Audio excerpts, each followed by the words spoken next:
Chers amis, bonjour, bienvenue dans mes conseils du samedi. Aujourd'hui, nous allons parler des rendez-vous en entreprise. Si on parle de l'entrepreneuriat, du leadership, de la stratégie et des investissements, je suis Prosper Antialoun. Généralement, dans la vie d'entreprise, on est amené à rencontrer des gens. Ça peut être des clients, des fournisseurs, des banquiers ou d'autres partenaires. Pour chaque rendez-vous, il y a des points sur lesquels nous pourrons travailler pour mieux préparer, conduire et boucler les résultats de ces rendez-vous. Pour cela, j'aimerais partager avec vous 4 points qui me paraissent essentiels.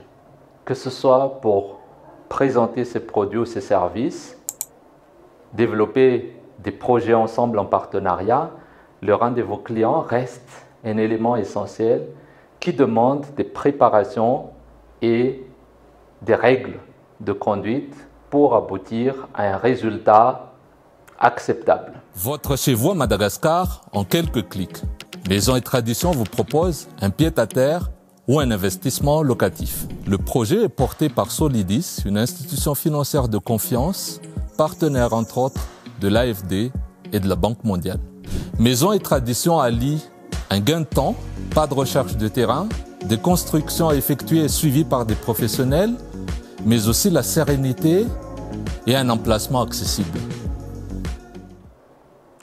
Tout d'abord, parlons de qui devrait aller au rendez-vous. Quand vous êtes en rendez-vous, que ce soit avec un client, un fournisseur, un partenaire, je vous suggère toujours d'y aller au minimum en binôme. Après, vous pouvez vous informer par rapport au nombre des gens qui vont être en face de vous lors du rendez-vous. S'ils sont 3, mieux vaut venir à 3. S'ils sont 4, mieux vaut venir à 4. Mais si on ne sait pas, le minimum, c'est d'y aller en binôme. Pourquoi?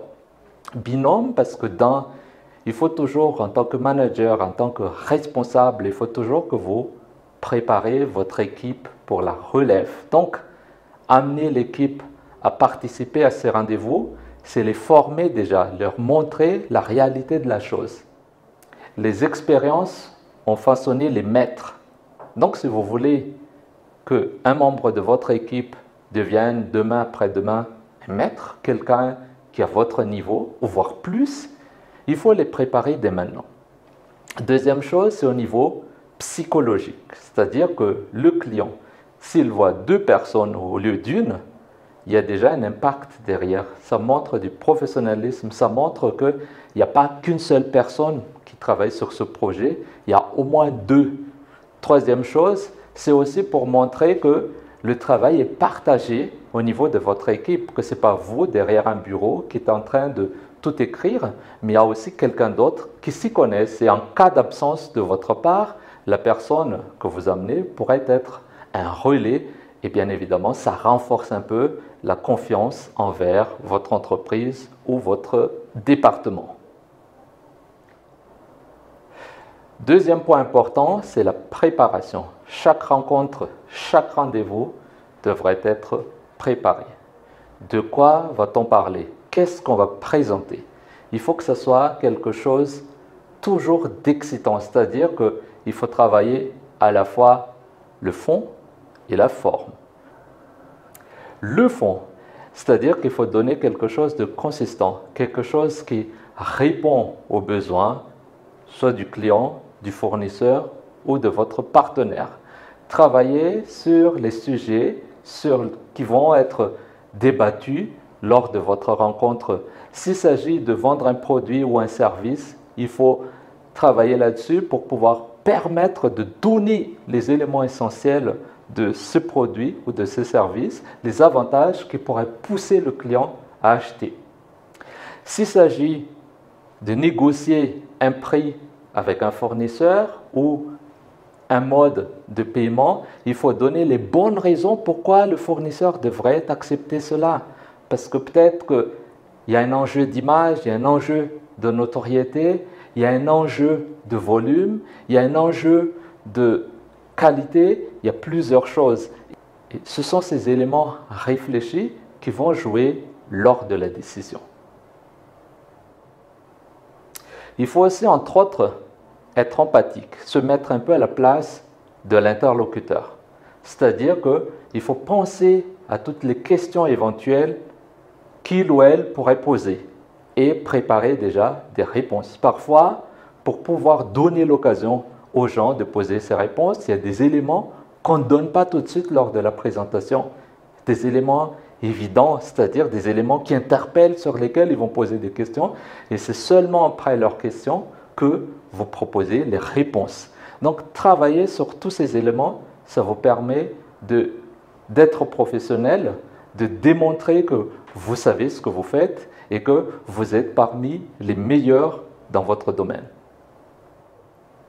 Troisième règle, c'est d'apprendre à écouter.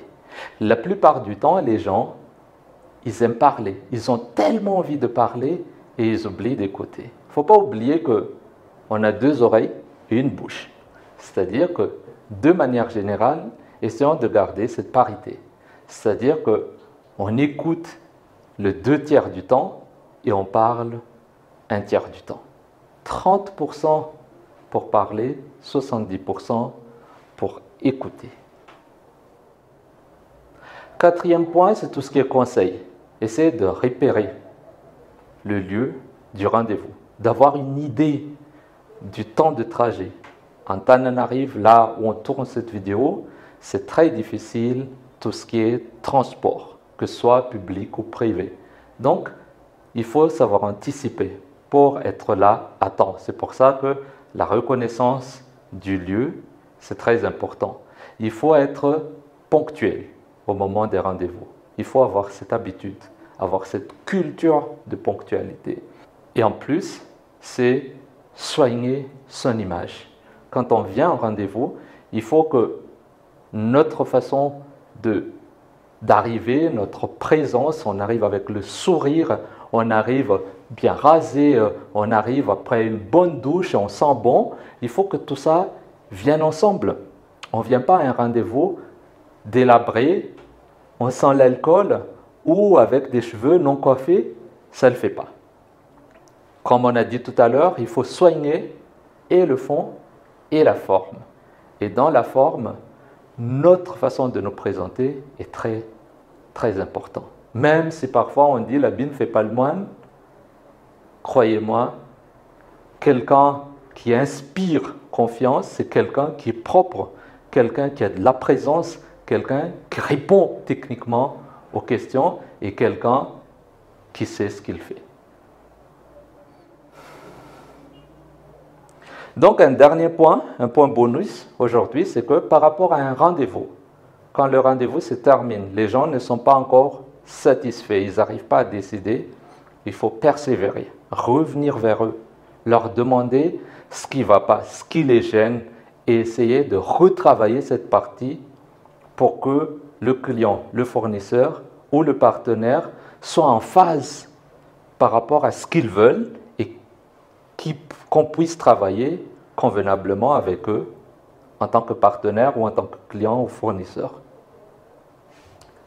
Sur ce, je vous dis à très bientôt, bon week-end et n'oubliez pas de partager cette vidéo.